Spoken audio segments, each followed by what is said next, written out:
Hello again everybody, welcome back to the Eden Audio YouTube channel.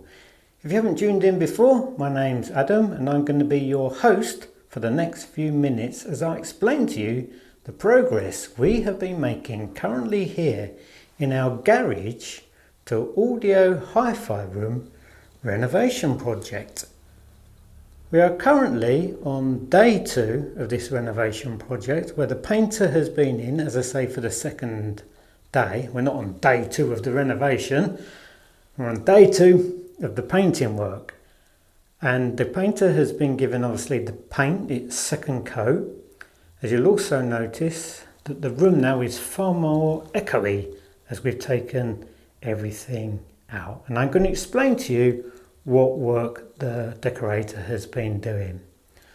After a lot of umming and ahhing and not knowing quite what colour to choose, I ended up deciding on the Dulux Heritage range and the Dulux Trade Diamond Matte range.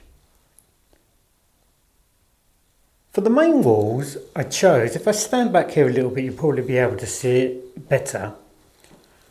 For the main wall that you see there, to slightly to your left hand side, that's Dulux Trade Diamond Matte Finish.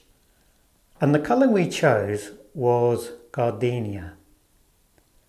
It's probably a very popular colour, and for a very good reason it's a popular choice, because it gives a lot of natural light to the room and makes the room feel open and spaciousness.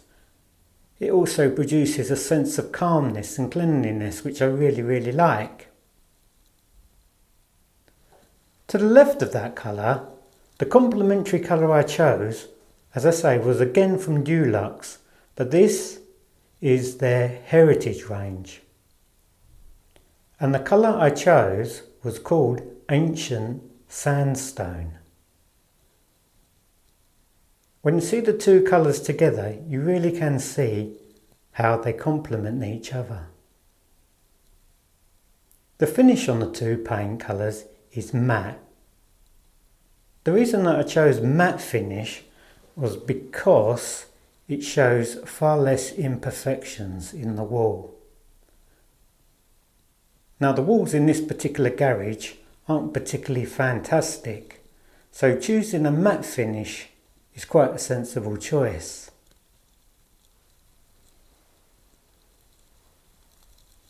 There we see how they quite complement also the wood slat decoration that was installed a couple of weeks previously by the carpenter.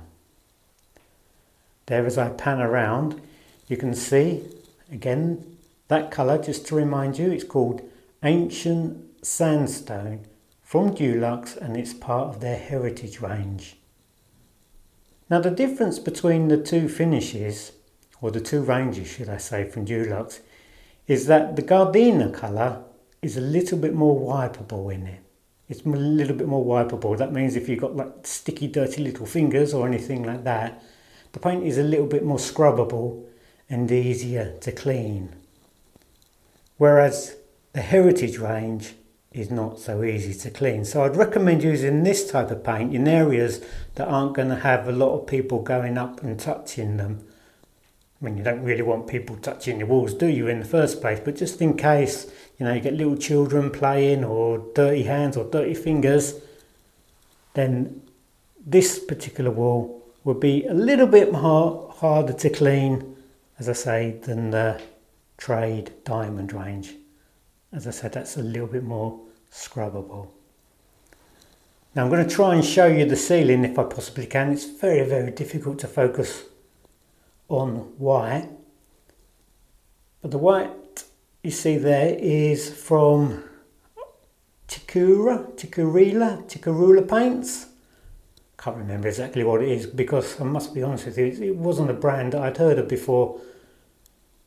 But when I did a little bit of research about what paint colour or what paint would be best to use for the ceiling, this brand was highly recommended. I was originally thinking of painting the ceiling also in the gardenia colour, but the decorator recommended white to me. I do quite like it when the room's one complete colour. Maybe you've got a dead matte finish for the ceiling and a matte finish for the walls and a satin finish for the skirting board. I think that gives a really, really nice effect as well. But the painter recommended to me that I went for a white ceiling, as it would make it look a little bit more lighter and spacious, and at the end of the day I think he's probably correct about that.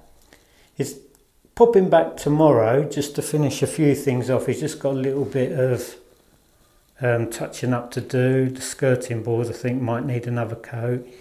If I can move around here, he's currently painting, finishing off just one side of this door. I asked him only to do one side. I didn't think it was necessary to do the other side of that door. That paint he's used for there is from the Johnson range, and that's Johnson Satin White. That's a water-based paint. That's not an oil-based paint, because some oil-based paint tend to go a little bit yellow. I did a couple of years ago use Dulux satin wood paint, and that was lovely, beautiful paint that, but it's a little bit more harder to apply. As I say, this is Johnson Satin White paint, and it's a water-based paint. Now if I just come round here, say this is sort of probably the largest wall that I've got in the room. It's got unfortunately a few little imperfections in it which you can't quite see, which is a little bit annoying. And there he's painted that wall there with a new handle on it. And as I say, that's been painted in Johnson's Satin White paint. That probably just need another coat on it tomorrow to finish it all off. So what do you think? Have I chosen wisely? Was it a good choice? Do you think the two colours complement each other? I certainly do. It really does make such a huge difference once someone's been in and painted. I think it's probably the thing that makes the biggest difference out of everything. Once all that plasterboard, it's got a nice fresh lick of paint on it, really does improve the whole aspect of the room. Now the next thing to do, as I've mentioned before, look, there's someone's left their shoe behind. It looks like mine. They're on the floor. The next thing, as I say, getting back to the floor, is choosing a carpet. I'm not sure still what colour to go for. But as I've said a couple of times on previous uploads I made, it won't be grey or silver. I've also only probably going to carpet up to this line here, where you see the edge of the washing machine. And the reason for that is because in case I ever need to take out that washing machine, obviously you can't really move the washing machine particularly very easily if the washing machine is sitting on carpet. So I'll probably put some laminate floor, some of that laminate floor that sort of just clicks together, and put that underneath the area here and up to the French window, as I say, just to make it easy to remove the washing machine. And also obviously if you're coming in and out of the room and you've got wet dirty shoes, it's much easier to mop up laminate than what it is to try and keep carpets clean, because they can be a little bit difficult to keep carpet clean.